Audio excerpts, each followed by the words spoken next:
Welcome back. So you may have heard of a new social media trend called looksmaxxing. It's where you take a perfect, good-looking guy and max out his looks to achieve what society says is the perfect face. But for some, trying to improve their looks has actually turned dangerous.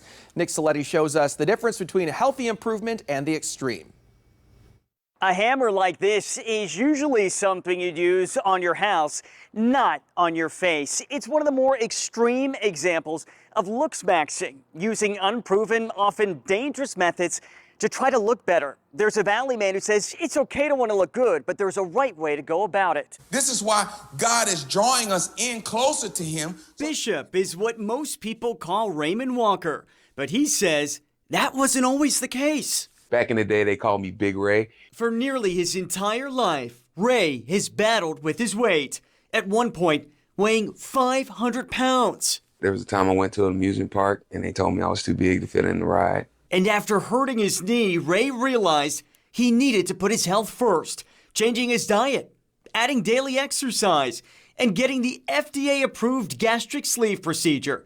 This pastor was born again, in a different sense, losing 300 pounds. I'd be the biggest guy in the room. Now I walk in the room and I'm sometimes the smallest guy in the room, you know what I mean? You lost more weight, right? Ray says he always followed medical advice, took it step by step, and avoided going to extremes, which is the concern many have with social media influencer Clavicular. I'm here to keep things interesting. With that chiseled jaw and those sculpted features, he's behind the trend known as looksmaxxing.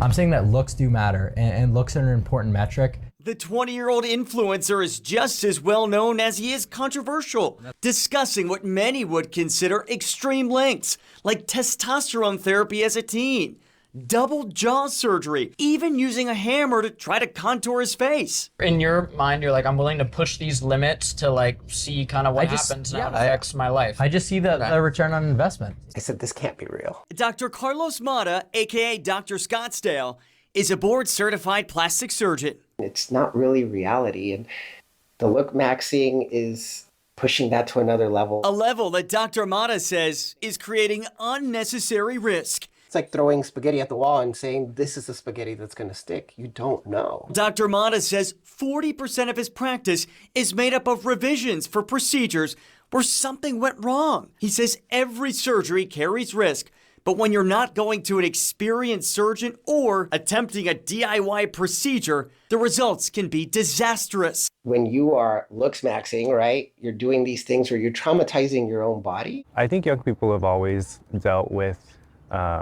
insecurities about how they look. But the difference with looksmaxxing, says licensed associate counselor Charlie Janetto, is the huge influence social media plays. Some of the more extreme versions of this are just being promoted the most in their feeds, so they're always seeing it. According to a 2022 survey from the Boston Children's Digital Wellness Lab and the Harvard Medical School, 46% of teens ages 13 to 17 said using social media made them feel worse about their body image. You want self-improvement to really create confidence and make you feel good about yourself and not be obsessing over. Just because it's a social media trend doesn't mean, one, it's going to last, two, that it's safe, and three, that it's actually practical. Now I can see it. Now that he's kept the weight off, Ray underwent 2 procedures with Dr. Mata to remove excess skin. Ray says he not only loves what he sees, he also loves what he feels.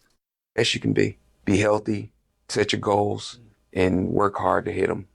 And make sure you do them the right way. Reporting in Scottsdale, Nick Saletti, Scripps News Group. And that's so important, right? It is crazy. I'm trying to wrap my head around taking a hammer to your face. To your own face? Yeah.